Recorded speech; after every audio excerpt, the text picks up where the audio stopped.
ഡ്യൂക്കിൻ്റെ കാര്യത്തിൽ തീരുമാനമാകത്തില്ല. ഡ്യൂക്കിൻ്റെ കസ്റ്റമേഴ്സ് ഒന്ന് വേറെയാണ്, പൾസറിൻ്റെ കസ്റ്റമേഴ്സ് വേറെ തന്നെ. മാനുവലി റിമ ചെയ്യാണ്ട് തന്നെ അത് നൈസായിട്ട് ഓരോ ഈ സാധനം കിട്ടും. പ്യുവർ 390 എഞ്ചിൻ ആക്കിയോ? ഇല്ലില്ല, അങ്ങനെ പറയാൻ പറ്റില്ല. ക്യുക്ക് ഷിഫ്റ്റർ എന്ന് ഞാൻ പറയില്ല, പോർട്ട് ഷിഫ്റ്റ് എന്ന് പറയുന്ന ഒരു ടെക്നോളജി അവർ ആഡ് ചെയ്തിട്ടുണ്ട്. തുറുപ്പിച്ചിട്ട് എന്ന് പറയുന്നത് ഇതിന്റെ പ്രൈസ് ആണ്. പൾസറിനെ അവർ കാണുന്നതിന് ഒരു ലെജൻഡറി മോഡലായിട്ട് തന്നെയാണ്. പൾസർ ഡിസർവ് ചെയ്യുന്നുണ്ട് ഈ ഒരു ചേഞ്ചസ് എന്നാണ് ബജാജ് കണക്കാക്കുന്നത്. അതുകൊണ്ട് തന്നെ അവർ കൊടുക്കുകയും ചെയ്തു. ഫ്ലാഗ്ഷിപ്പ് ആണത് പൾസർ. ആ ഡൊമിനാറോ എടാ ഇത് ഇപ്പോഴല്ലേ ഇറക്കിയത്? പിന്നെ പെട്ടെന്നൊരു ഈ വണ്ടി ഇപ്പൊ ഇറങ്ങിയിട്ട് ഏകദേശം 6 മാസത്തിന് മേലെ ആകുന്നുണ്ട്. ആ 6 മാസത്തിന് ആദ്യം ഇറക്കിയപ്പോൾ ഉള്ള പോരായ്മകളാണ് ഇപ്പം മാറ്റിയിരിക്കുന്നത്. എന്തായിരുന്നു പോരായ്മ? ഇത് പെർഫെക്റ്റ് അല്ലായിരുന്നു.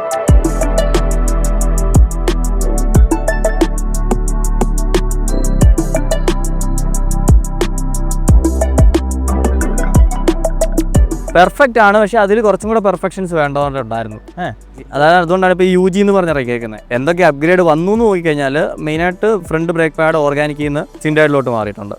ഓക്കെ. പിന്നെ വരുന്നതാണ് ടയറിലുള്ള അപ്ഗ്രേഡ്. നേരത്തെ ഉണ്ടായിരുന്നത് നോൺ റേഡിയൽ ടയർ ആയിരുന്നു, എന്നാൽ ഇതിലോട്ട് വരുമ്പോഴത്തേക്ക് റേഡിയൽ ടയറാണ്. അത് നമ്മളിതേ ഇപ്പോൾ ഇരിക്കുന്ന ഈ വണ്ടിയിലിരിക്കുന്നത് അപ്പോളോയുടെ ആൽഫ H1 ആണ്.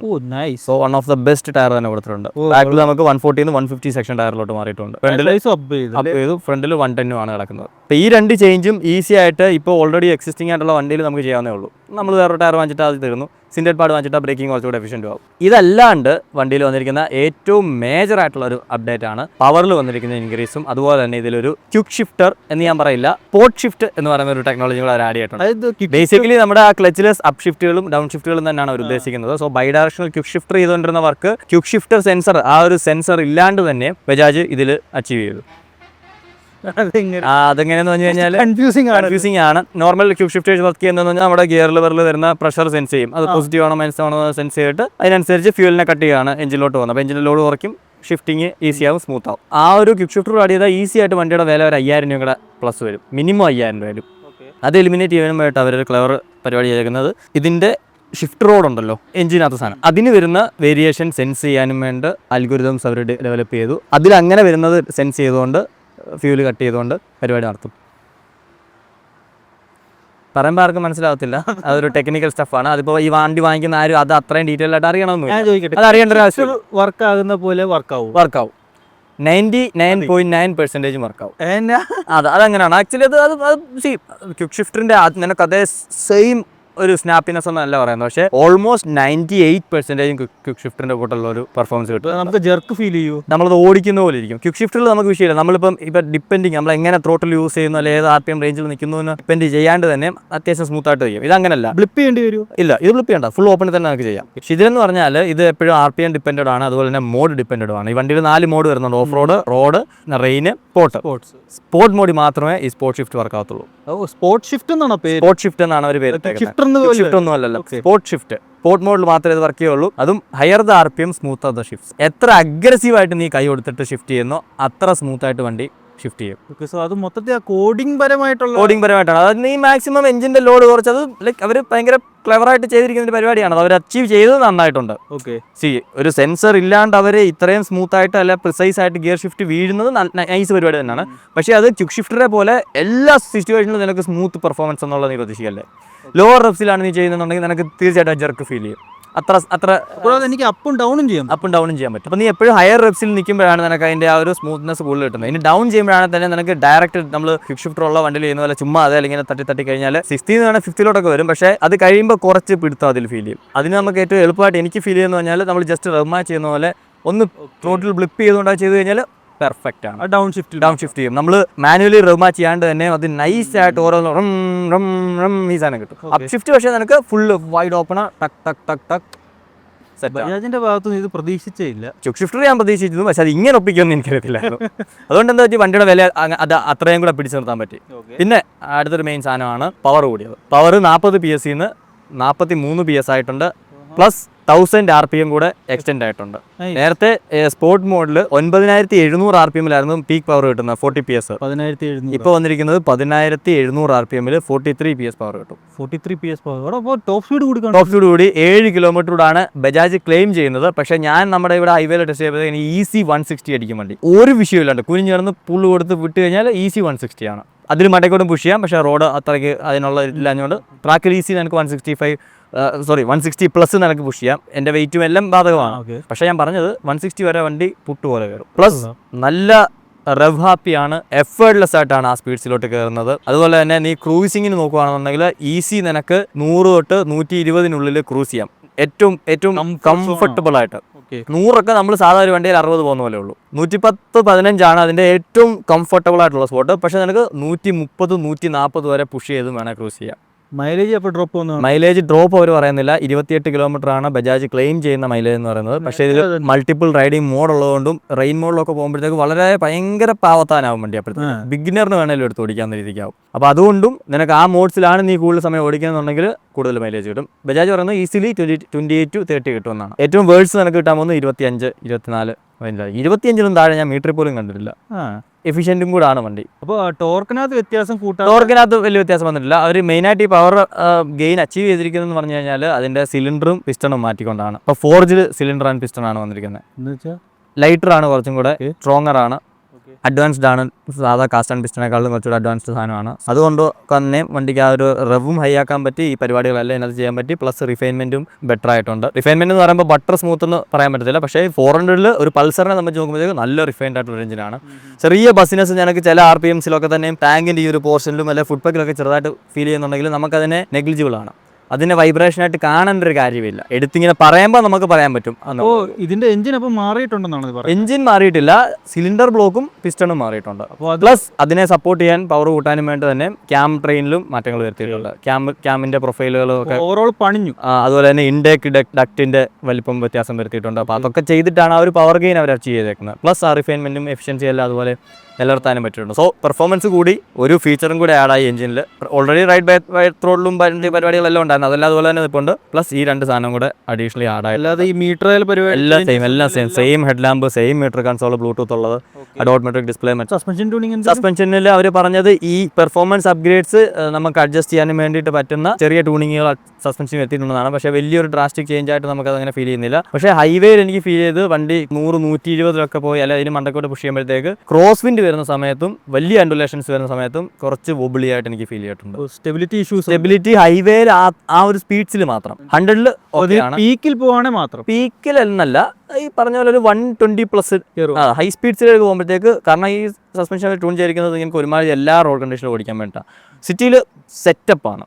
സിറ്റിയിൽ വരുന്ന ബംസ്, നമ്മുടെ ഈ കുത്തിച്ചാടിൽ എല്ലാം അടിപൊളിയായിട്ട് അബ്സോർബ് ചെയ്യും. ഹൈവേയിലാണെന്നുണ്ടെങ്കിൽ ഈ പറയുന്നത് നീ ആക്സിലറേറ്റ് ചെയ്യുന്ന സമയത്താണെന്നുണ്ടെങ്കിലും ബ്രേക്ക് ചെയ്യുന്ന സമയമൊക്കെ അത്യാവശ്യം വേണ്ട സ്റ്റെബിലിറ്റിയും തരുന്നുണ്ട്. പക്ഷേ കുറച്ച് സോഫ്റ്റ്വെയർ സെറ്റപ്പിലോട്ടാണ് നിൽക്കുന്നത്. അതുകൊണ്ട് അതിൻ്റേതായിട്ടുള്ള ഒരു സ്റ്റെബിലിറ്റി കുറവ് നമുക്കതിൽ ഫീൽ ചെയ്യാൻ പറ്റുന്നതാണ്. അപ്പോൾ ഈ സ്പോർട്സ് മോഡും റെയിൻ മോഡും വെച്ച് നോക്കുമ്പോഴത്തേന് സ്പോർട്സ് മോഡ് ഭീകരനാണ്. സ്പോർട്സ് മോഡ് ഭീകരനാണ്. നിനക്ക് ആ ഫുള്ള് ഫീൽ ചെയ്യും. ശരിക്കും ആ ഒരു വണ്ടി ഓരോ ഗിയറിലും ഫുള്ള് ഫീൽ ചെയ്യും.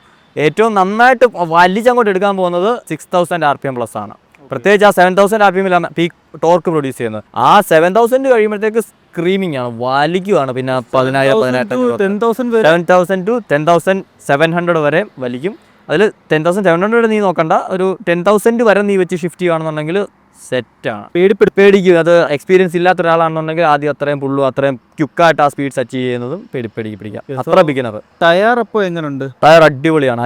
ആൽഫ H1 പിന്നെ ഇപ്പം ഞാൻ പ്രത്യേകിച്ച് പറയേണ്ട കാര്യങ്ങളൊന്നുമില്ല. ഇതിപ്പം ഉപയോഗിക്കാത്ത സ്പോർട്സ് ബൈക്ക് ഇല്ല, ഒരുമാതിരിപ്പെട്ട എല്ലാവരും ഉപയോഗിക്കുന്നതാണ്. ആൽഫ H1 തന്നെയല്ല, ഇപ്പോൾ ഈ ബാച്ചിനായിരിക്കും ചിലപ്പോൾ ആൽഫ H1. ഇനി വരാൻ പോകുന്ന ഇപ്പോൾ 1 മാസം കഴിഞ്ഞോ അല്ലെന്നുണ്ടെങ്കിൽ ചിലപ്പോൾ അടുത്ത ബാച്ച് ഇറങ്ങുന്നതിനകത്ത് MRFന്റെ സ്റ്റീൽ ബ്ലേസ് ആയിരിക്കും യൂസ് ചെയ്യുന്നത്. MRFന്റെ ആണ്, പക്ഷേ അവരുടെ സ്റ്റീൽ റേഡിയൽ ടയേഴ്സ് ആയിരിക്കും വരാൻ പോകുന്നത്. അത് എങ്ങനെയുണ്ട്? അത് നൈസ് ടയേഴ്സ് ആണ് ആക്ച്വലി. ഇതിലും കമ്പാരിറ്റീവ്ലി ഇത് കുറച്ചുകൂടെ മുൻതൂക്കം ഉണ്ടെന്ന് പറഞ്ഞാലും ഈ ഒരു വണ്ടി നമ്മൾ ഓടിക്കാൻ പോകുന്ന കണ്ടീഷൻസും പോകുന്ന സ്പീഡ്സും വെച്ച് നോക്കുമ്പോഴത്തേക്ക് അത് സെറ്റപ്പാണ്. അത് ഓക്കെയാണ്. മാറ്റണമെന്ന് ആഗ്രഹം ഉണ്ടെങ്കിൽ ആ ടയർ കഴിഞ്ഞിട്ട് അത് കഴിഞ്ഞിട്ടാ ഞാൻ ഉടനെ എടുത്തിട്ട് മാറണമെന്ന് പറയുന്നില്ല. നൈലോൺ ടയർ പോലെ അല്ലെങ്കിൽ നോൺ റെഡിൽ പോലെ എടുത്താൽ ഉടനെ നീ മാറ്റി കിട്ടുമെന്ന് ഞാൻ പറയത്തില്ല. ഇത് വെച്ച് കിട്ടുന്നവർ സെറ്റപ്പാണ്.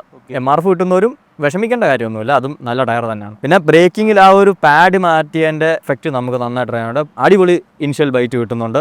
അതുപോലെ തന്നെ നല്ല സ്റ്റോപ്പിംഗ് പവറും വരുന്നുണ്ട്. ഇത്ര സ്പീഡ്സിൽ പോയെന്ന് പറഞ്ഞാൽ നമ്മൾ ഭയങ്കര കോൺഫിഡൻറ്റ് നമ്മൾ ഉദ്ദേശിക്കുന്ന വേണ്ടി നിർത്തുന്നത്. അതിൽ നിന്ന് എനിക്ക് കുറച്ച് കോൺഫിഡൻസ് കുറയ്ക്കുന്നത് സസ്പെൻഷൻ്റെ ഇത് മാത്രമാണ്. ഫ്രണ്ട് സസ്പെൻഷൻ പെട്ടെന്ന് കംപ്രസ് ആകും. അത് ആ ഒരു ഇത് കിട്ടത്തില്ല നമുക്ക്. ആ ഒരു ഇങ്ങനെ പോകുന്ന ഒരു സാധനം. ടയർ ഗ്രിപ്പ് പിടിക്കുന്നു. ടയർ ഗ്രിപ്പ് പിടിക്കുന്നുണ്ട്. അതാ ഞാൻ ടയറിന്റെ ഗ്രിപ്പ് ഫീൽ നമുക്ക് വരാത്തതല്ലെന്നുണ്ടെങ്കിൽ അത്രയും 100% പോകാത്തതും സസ്പെൻഷൻ അത്രയും കൂടെ സോഫ്റ്റ് സ്പ്രിങ് ആയതുകൊണ്ടാണ്. ഒരു നല്ല സ്റ്റിഫ് സസ്പെൻഷൻ കൂടെ ആണെന്നുണ്ടെങ്കിൽ പെർഫെക്റ്റ് ആയിരിക്കും. പക്ഷേ അതിന്റെ ആവശ്യമില്ല, അത്രയൊന്നും സ്പീഡിൽ നിന്ന് അത്രയും ഹാർഡായിട്ടൊന്നും ആരും വണ്ടി ഉപയോഗിക്കാനും പോകുന്നില്ല. ഇത് ഉപയോഗിക്കേണ്ട കാര്യമില്ല. ഞാൻ നമ്മുടെ ഡിസ്കിൽ എന്തെങ്കിലും അവരെ വ്യത്യാസം? ഇല്ല, സെയിം ഡിസ്ക് എല്ലാം സെയിം തന്നെയാണ്. ഫ്രണ്ടും ബാക്കും പാഡ് മാറ്റി സിൻഡേഡ് ആക്കി എന്നുള്ളത് മാത്രമേ ഉള്ളൂ. ബാക്കി അങ്ങനെ കാര്യമായിട്ടുള്ള ചേഞ്ചുകളൊന്നും വന്നിട്ടില്ല. നേരത്തെ ഉണ്ടായിരുന്ന അതേ കാര്യങ്ങളൊക്കെ തന്നെയാണ് ഇപ്പോഴും വണ്ടിക്കകത്ത് നിൽക്കുന്നതും. സീറ്റ് സെയിം ആണ്, കംഫർട്ട് സെയിം ആണ്, ടാങ്ക് കപ്പാസിറ്റി സെയിം ആണ്, 12 ലിറ്റർ തന്നെയാണ് ഇപ്പോഴും വരുന്നത്. ഫ്രണ്ട് ആൻഡ് ബാക്ക് ടെയിൽ ലാമ്പും അതുപോലെ തന്നെ ടേണിംഗ് ടിക്കറ്റ്സ് എല്ലാം LED ആണ്. ബാക്കി എല്ലാം സെയിം ആയിട്ടുള്ള കമ്പോണൻസ് തന്നെയാണ് വന്നത്. ഈ പിസ്റ്റൺ മാറ്റിയെന്ന് പറഞ്ഞപ്പോൾ അതെന്താ എവിടെയെങ്കിലും കടം വേറെ ഏതെങ്കിലും എഞ്ചിൻ? ആക്ച്വലി ഇത് അവർ പറയുന്നത് KTM-ന്റെ ആ ഒരു ഉണ്ടല്ലോ, അത് ജനറേഷൻ 2 നിൽക്കുന്ന KTM ഉണ്ടല്ലോ, 390 ആണ്. സെയിം സിമിലർ അല്ലേ അതുമായിട്ട്. ഇത് ഡോമിനാറിന്റെ അല്ല, 390 ഓക്കെ. അപ്പം നേരത്തെ ഉണ്ടായിരുന്ന ഡോമിനാറിന്റെ ആയിരുന്നു. അപ്പോൾ ഇത് പ്യുവർ 390 എഞ്ചിൻ ആക്കിയോ? ഇല്ല, അങ്ങനെ പറയാൻ പറ്റില്ല. ജസ്റ്റ് സിലിണ്ടറും പിസ്റ്റണും മാത്രം. ഓക്കെ. ബാക്കി കമ്പോണൻസ് ഒക്കെ പൾസറിന്റെ തന്നെയാണ്. അത് മാറിയെന്ന് പറഞ്ഞിട്ട് നമുക്ക് 390 സിമിലർ ആയി എന്ന് പറയാൻ പറ്റില്ല. പക്ഷേ 390 ഇതും ഇപ്പം നമ്മൾ സൈഡ് ബൈ സൈഡ് എടുക്കുകയാണെന്നുണ്ടെങ്കിൽ മണി ഗ്യാപ്പ് വെച്ച് നോക്കി കഴിയുമ്പോഴത്തേക്ക് സാധാരണക്കാരൻ ഇത് എടുക്കാൻ പോകുന്നത്. മണി ഗ്യാപ്പ് മാത്രമല്ല, 390 പവർ എത്ര? 390 പവർ 44 അടുത്ത് വരും, 43. ഇതിന്റെ 43. 390 പവർ ഇതും സെയിം ആണെന്ന് പറഞ്ഞാലുള്ള ആ 390 ആ പവർ തരുന്നതും അതിൻ്റെ ആ എൻജിൻ ഫീലും ആ ഒരു അഗ്രഷനും പൾസറിൻ്റെ അഗ്രഷനും രണ്ട് ഡിഫറൻറ്റാണ്. ഇത്രയും ചേഞ്ച് ചെയ്തപ്പോൾ വില കൂട്ടി കാണത്തില്ലേ? 8,000 രൂപയാണ് പ്രീവിയസ്ലി ഉണ്ടാകുന്നതിന് കൂടിയത്. ജസ്റ്റ് 8,000.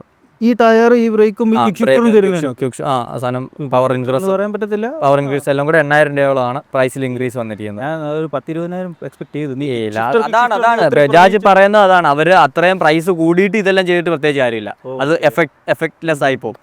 അവർക്ക് എത്രത്തോളം ബഡ്ജറ്റ് പിടിച്ച് നിർത്തിക്കൊണ്ട് ഇപ്പോൾ കൂടുതൽ പരിപാടികൾ ചെയ്യാൻ പറ്റുന്നോ അതാണ്. അതും ഇപ്പോൾ ഈ വരുത്തിയിരിക്കുന്ന മാറ്റങ്ങൾ മൊത്തം സീനിയർ ജേർണലിസ്റ്റുകളുടെ ഔട്ട്പുട്ടിനനുസരിച്ചാണ്. ഇപ്പോൾ സാഗർ ഷെല്ലക്കർ, ഷൂമി പോലുള്ളവരാണ് ഇതെല്ലാം സജസ്റ്റ് ചെയ്തേക്കുന്നത്. ആ സജഷൻസ് ഒക്കെ തന്നെയാണ് അവർ ഇത് ചെയ്തിരിക്കുന്നത്. സാഗർ പറഞ്ഞിരുന്നു ഇതിന്റെ ടയേഴ്സ് റേഡിയിൽ വന്നു കഴിഞ്ഞാൽ അടിപൊളിയായിരിക്കും എന്ന് പറഞ്ഞു, മാറ്റി സെറ്റായി. ഷൂമി പവറിന്റെ കാര്യം പറഞ്ഞു, കുറച്ചുകൂടെ സ്പോർട്സ് മോഡിൽ പവർ ഉണ്ടാകുന്ന കൊള്ളാമെന്ന് ഷൂമി പറഞ്ഞത് അവരത് ഇംപ്ലിമെന്റ് ചെയ്തു. അങ്ങനെ ഓരോ മാറ്റങ്ങൾ ഇപ്പോൾ വരുത്തി 6 മാസത്തിനുള്ളിൽ തന്നെ ഒരു അപ്ഗ്രേഡ് ആയിട്ട് ഇറക്കിയിട്ടുണ്ടെങ്കിലും അതിന് കാരണം ഇതാണ്. പ്രോപ്പറായിട്ടുള്ള ഫീഡ്ബാക്ക് കിട്ടി. ആ ഫീഡ്ബാക്ക് കൊടുക്കുന്നതിന് ബജാജിന് പെട്ടെന്ന് പ്രത്യേകിച്ച് മോശം നല്ല തടസ്സമൊന്നും തോന്നിയില്ല. ലൈക്ക് അവരുടെ റിസോഴ്സ് എല്ലാം ഉണ്ട്.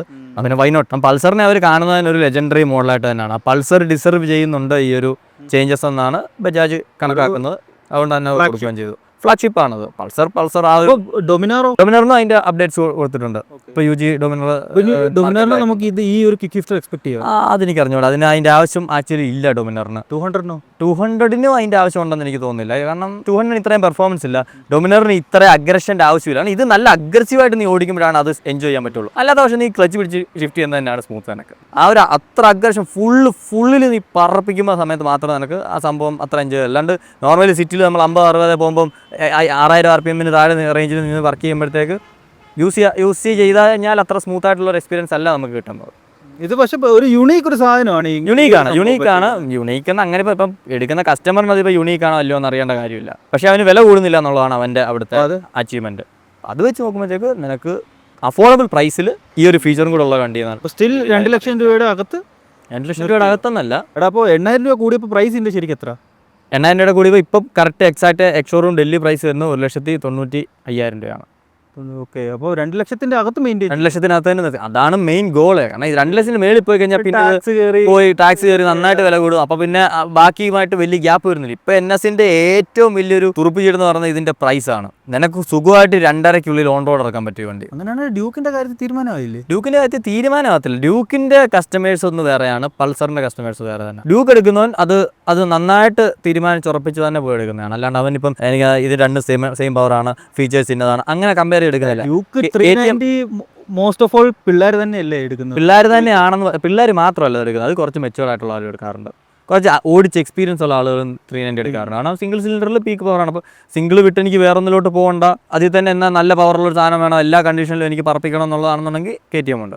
പിന്നെ അതിനെ കമ്പയർ ചെയ്യുമ്പോഴത്തേക്ക് സ്പെയർ പാർട്സിൻ്റെ കാര്യത്തിലാണെങ്കിലും സർവീസിൻ്റെ കാര്യത്തിലാണെങ്കിലും എല്ലാം സ്ട്രോങ് പൾസർ തന്നെയാണ്. നല്ല രീതിയിൽ ആ ഡിഫറൻസ് എനിക്ക് ഫീൽ ചെയ്യും. അപ്പോൾ അങ്ങനെ നോക്കുമ്പോഴത്തേക്ക് മെജോറിറ്റി കസ്റ്റമേഴ്സും പ്രത്യേകിച്ച് മിഡിൽ ക്ലാസ് ആ ഒരു കസ്റ്റമേഴ്സ് എന്ന് പറയുന്നത് പൾസറിലോട്ട് തന്നെ ആയിരിക്കും പോകുന്നതാണ്. ഇത് ഓടിച്ചു കഴിഞ്ഞാൽ നിനക്ക് ഇഷ്ടപ്പെടും, അത് ഉറപ്പാണ്. KTMലൊക്കെ എന്ന് പറഞ്ഞാൽ നിനക്ക് 28 ഓൾമോസ്റ്റ് ടോപ്പ് പോലത്തെ മൈലേജുകളാണ് അതിൻ്റെ. ഇതെന്ന് പറഞ്ഞാൽ നിനക്ക് ആവറേജ് 28 കിട്ടാൻ പോകുന്നത്. നീ സിറ്റിയിൽ ഓടിച്ചായിരുന്നു? സിറ്റിയിൽ ഓടിച്ചായിരുന്നു. ഹീറ്റിംഗ് എനിക്ക് ഈ ബൂട്ടും ഈ സാധനം ഇട്ടിട്ടുണ്ട് നിക്കർ ഇട്ടിട്ട് ഓടിച്ചാൽ ഏത് വണ്ടിയിലും ചുറ്റും. ഇല്ല സീറ്റിലോട്ട് കയറിയിട്ടില്ല, ടാങ്കിലോട്ടും കയറിയിട്ടില്ല. ഫാൻ ഓണാകുന്ന നീ അറിയും, ഫാൻ സൈഡിലോട്ട് കാറ്റ് ബ്ലോ ചെയ്യുന്നത് നീ അറിയും. അത് ഞങ്ങൾക്ക് കാലയിലടിക്കുന്നതായിട്ട് ചെറുതായിട്ട് ഫീൽ ചെയ്യും. എന്നാലും എനിക്ക് പൊള്ളുന്ന പോലോ ഇതിനകം ചൂടെടുക്കുന്ന പോലെ ഒന്നും ഫീൽ ചെയ്തിട്ടില്ല. ഡ്യൂക്കിനെ വെച്ച് നോക്കുമ്പോൾ ഹീറ്റിംഗ് കുറവാണ്. ഡ്യൂക്ക് കുറച്ചുകൂടെ കംപ്രഷൻ റേഷ്യോ കൂടുതലുണ്ട്. അത് ആ എഞ്ചിൻ കുറച്ചും കൂടെ വർക്ക് ചെയ്യുന്ന എഞ്ചിനാണ് ഇതിലേക്ക്. ഇപ്പൊ ഡ്യൂക്കിന്റെ സമമായല്ലോ ഏകദേശം എഞ്ചിൻ.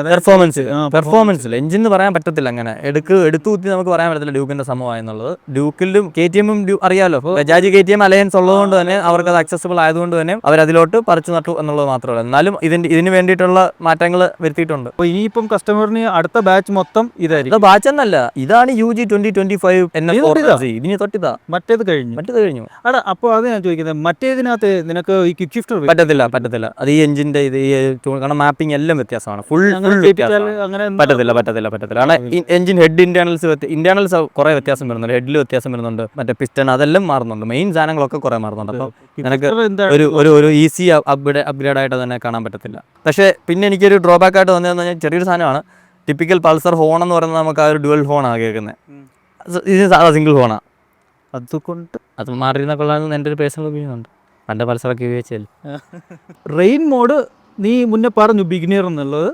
ബിഗിനർ ആണോ? ബിഗിനർ ആണത്. റെയിൻ മോഡിൽ അങ്ങനെ ഈ പറയുന്ന പോലെ വലിയൊരു സംഭവം. ബിഗിനർ ആണോ? ഇത് ബിഗിനറിന് എടുക്കാൻ കുഴപ്പമില്ല. ബിഗിനറിന് എടുക്കാൻ പറ്റുന്ന ഒരു പവർഫുൾ മെഷീനാണിത്. KTM നിനക്ക് നേരെ പോയി എടുക്കാൻ പറ്റത്തില്ല. അതെ, ഓൾ ടൈം നിനക്ക് ആഗ്രഹം തരും. അതിനകത്ത് മോഡ്സ് ഒന്നുമില്ല. അങ്ങനെ മോഡ്സ് ഉണ്ടെങ്കിൽ തന്നെ ഇതുപോലത്തെ മെലോഡൗൺ മോഡ്സ് അല്ല.